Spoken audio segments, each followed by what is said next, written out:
Back in 1955, a 10-year-old boy named Billy wandered off into the timber behind his family's property in rural Indiana. By dusk, he'd lashed together a crude lianto, sparked a campfire using a single match, and caught a cottontail with a homemade snare. Rescue crews found him the next dawn calmly carving a hook from a twig. That same kid today would be hypothermic and helpless within hours. Here's what nobody wants to admit. Before 1980, American youngsters were basically mini survival experts. They could clean a trout, navigate with a compass, and splint a broken wrist before most grown-ups today can boil pasta. Number 7 on this list was actually part of public school gym class until the Nixon years. Number 3 might keep you alive when the power goes dark, and schools banned it outright. These 20 forgotten abilities shaped the generation that stormed Normandy and landed on the moon. Smash that subscribe button. Let's run through them in reverse order. Number 20. Whittling with a folding knife. Almost every American boy got his first blade between his 7th and 8th birthday. A Barlow, a Case, or an old-timer picked up at the local hardware store for about $1.50 in 1955. Your grandpa would settle onto the back porch steps, a pile of soft basswood between his boots, and teach you the one golden rule. Never cut toward your body. You'd learn to carve a whistle from a green willow branch, a spoon out of a hickory knot, even a tiny chain from a single stick. Wood shavings would pile around your sneakers like fresh snow. By age 9, you could strip bark, sharpen a roasting stick, and shape a fishing bobber without losing a fingertip. Schools started confiscating pocket knives in the 1990s. In 2001, a first grader in North Carolina got expelled just for bringing one to show and tell. Your great-grandpa carried his to class every day. Nobody got hurt. Not once. Number 19. Lighting a fire with a single match. The Boy Scout manual called it the one-match fire, a rite of passage at every summer camp from Maine to Oregon. Your dad taught you the layering. Tinder first, a fluffy ball of dry grass or paper-thin birch bark. Kindling next, pencil-sized twigs snapped off the dead lower limbs of a pine tree. Fuel last, stacked in a teepee around the whole setup. The rule was iron. You got one strike-anywhere match, the kind diamond sold in a Redan blue box for 9 cents. If your fire fizzled, you slept cold. Kids learned to read the wood, keep bonadry tinder in a tobacco tin, and shield the flame with a cupped palm.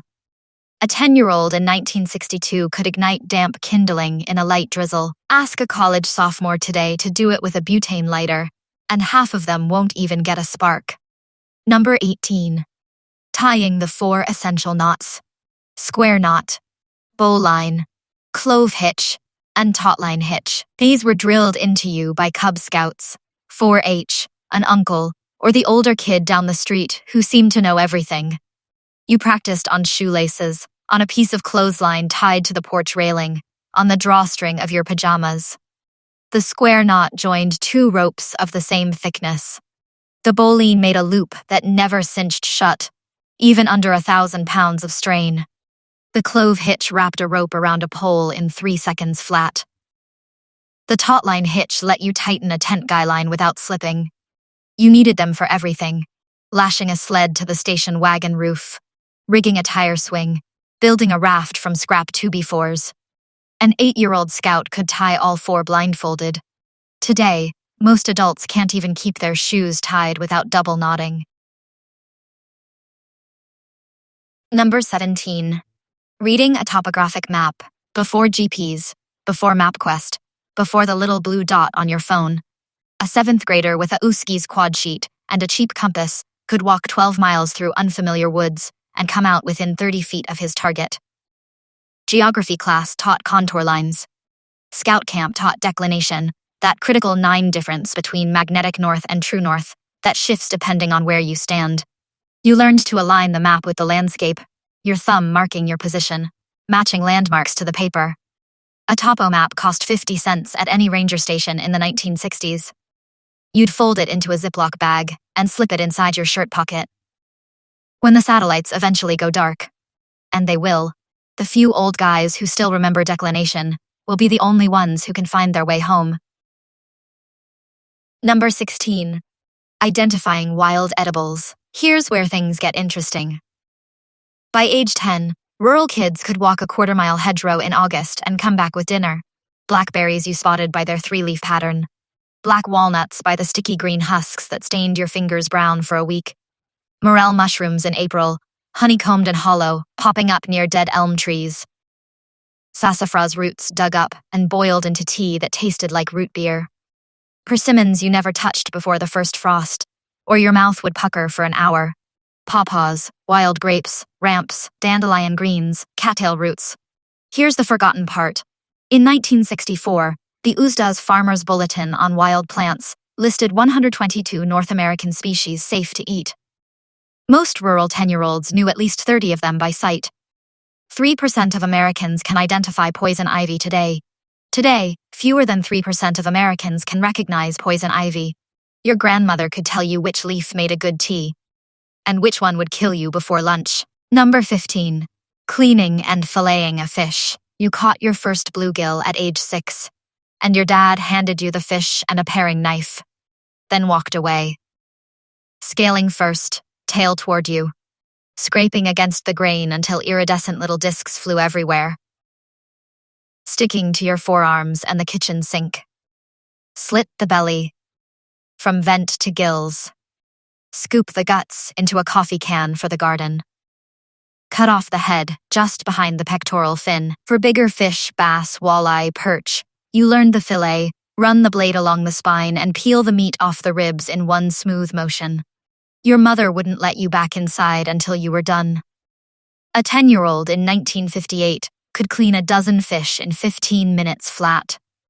Today, most adults buy salmon in shrink-wrapped pink rectangles and have no idea that a whole animal once sat before that plastic tray.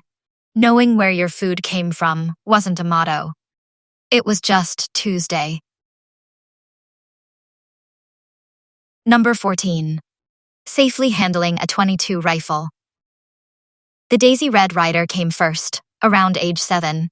The real rifle, usually a Remington Model 5.4 or a Marlin 60, arrived for Christmas somewhere between 9 and 11. It cost about $22 in the 1963 Sears catalog. Before you were allowed to load it, your father drilled the 4 safety rules into you until you could recite them in your sleep. Treat every gun as if it's loaded. Never point it at anything you're not willing to destroy. Keep your finger off the trigger until you're ready to shoot. Know your target and what's behind it. You shot tin cans off fence posts, paper plates pinned to hay bales, soda bottles floating in the creek. Accidents were rare because kids were taught, not shielded. The NRA's Eddie Eagle program eventually reached 32 million children from 1988 to 2020. Before that, your dad just taught you. It worked for 150 years. Number 13. Building a shelter from whatever the woods provided.